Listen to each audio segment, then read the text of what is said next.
On the morning of the 15th of September 1940, the Luftwaffe began its 8th consecutive day of bombing London. By 11 a.m, hundreds of German aircraft were heading across the Channel towards Britain. All squadrons of 11 Group were scrambled, and they attacked the oncoming enemy over Kent. Alongside the 11 Group squadrons, Douglas Bader's Big Wing entered the action. This consisted of 5 squadrons flying together in one large formation, nearly 60 fighter aircraft coming in from Duxford. This footage shows 16 Spitfires flying together at a Duxford airshow.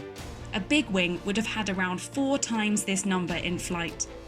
But what should have been a stunning counterattack soon became disorganised and chaotic due to the number of aircraft involved, with the RAF fighters outnumbering the Luftwaffe raiders. Following the 15th of September, the Duxford Big Wing was only used intermittently and continued to be considered a controversial tactic. Head of Fighter Command Hugh Dowding thought that it was messy, complicated and unnecessary, and this opinion would even contribute to his downfall. So was the Big Wing a good idea? And if not, why was it used in the first place? Could it have worked better if it was implemented differently? We're going to take a closer look and find out. So where exactly did the Big Wing come from? The Big Wing is very much a Duxford idea. The man behind it is Douglas Bader, who is squadron leader of 242 Squadron at RAF Duxford. What it is basically, or what it becomes, is a 5-squadron Big Wing, as the name implies. A standard RAF wing is 3 squadrons, and indeed the Big Wing starts as a standard 3-squadron wing, but it's quite quickly up to this 5 squadrons. So anything up to 60 aircraft can be in the air at one time. But the Big Wing was not entirely Douglas Bader's idea. Italo Balbo was a fascist general in the 1930s, and he first came up with this idea of using large amounts of aircraft. Although it was used more in a demonstration purpose rather than what Bader envisaged it being used for, as a sort of high firepower, large number of aircraft strike force against incoming enemy raiders. So as it's used here, it's very much Douglas Bader's brainchild, with some input from Trafford Leigh-Mallory as well. The use of multiple squadrons for one large formation had also been used during the evacuation from Dunkirk. But during the Battle of Britain, the primary tactic had been the Dowding system, in which squadrons were scrambled individually based on information received from Britain's radar network. For more information on this, check out our video on the Dowding system. But as the battle progressed, the idea of large formations of multiple fighter squadrons intercepting enemy raids gained popularity from 12 Group who were based at Duxford, including from Air Vice-Marshal Trafford Leigh-Mallory and acting squadron leader of 242 Squadron, Douglas Bader. Duxford's main role as a 12 Group station was originally to defend the industrial Midlands and North from enemy attack. However, from late August, the Luftwaffe turned its attention to the airfields of 11 Group who were defending London, and 12 Group were increasingly called upon to defend these airfields. But Bader and Leigh-Mallory's ideas for the Duxford Big Wing were not well received by 11 Group, which led to tension with the Air Officer Commander Keith Park.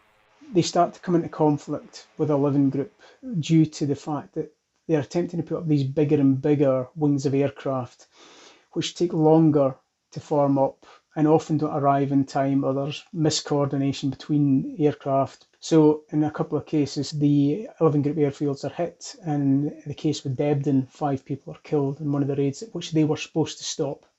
The Big Wing was difficult to time correctly and organise effectively. Working with that number of aircraft in one formation was incredibly unwieldy. The dispute over whether this tactic should be used was also causing increasing tension between the commanders of 11 and 12 Group. So why did Bader and Leigh-Mallory push so hard to use the Big Wing?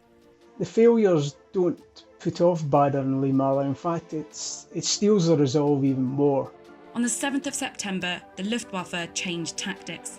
They switched from attacking RAF bases and radar stations to bombing London.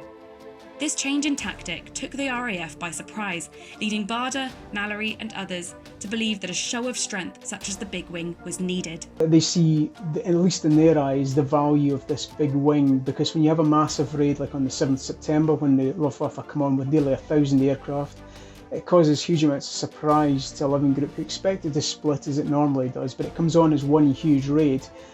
The pairs of squadrons they do get up can't break up the raid the way they usually do because it's just far too big.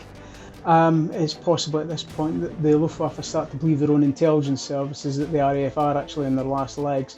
But it's events like this that leads Bader and Leigh-Mallory to see the value to them of a large strike force of now 3 squadrons currently at this point. But as we move in a few days later, they agree to up this to 5 squadrons. But the big wing, more often than not, could not work effectively. The problem with it is it's too big and cumbersome a thing to get up in the air in time, particularly as it's coming from Duxford all the way down to around about the southeast of England. Trying to get that many squadrons up in the air, particularly when 3/5 of them are Hurricanes and slower than the Spitfires. The Spitfires will invariably get to height first, but you've got to wait for the Hurricanes, then you've all got to form up into a fighting wing, then manoeuvre down to the area you're supposed to be at.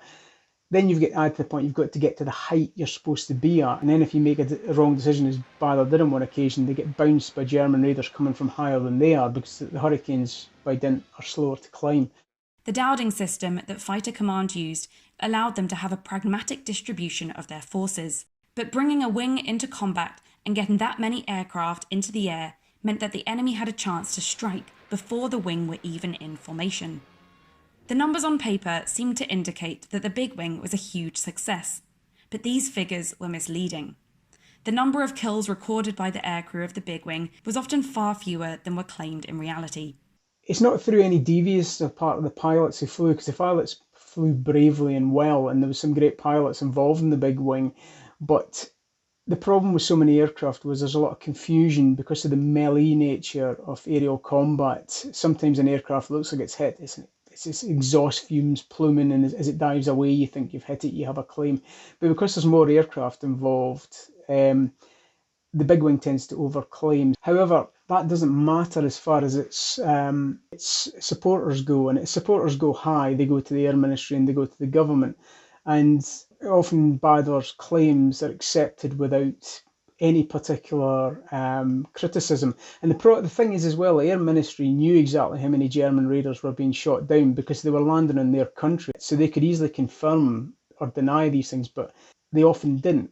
Possibly due to the fact it was very good propaganda. It was a good thing. It was the kind of thing you put in the news because that's what people want to hear. The Germans are falling like flies. We're taking them out every day in huge numbers. Look at the list. So there is a pragmatic element to it, but in the same sense, it overstates its importance. Despite these issues, the big wing had support from Air Ministry and the government. Keith Park and Hugh Dowding were falling increasingly foul of those further up the command chain.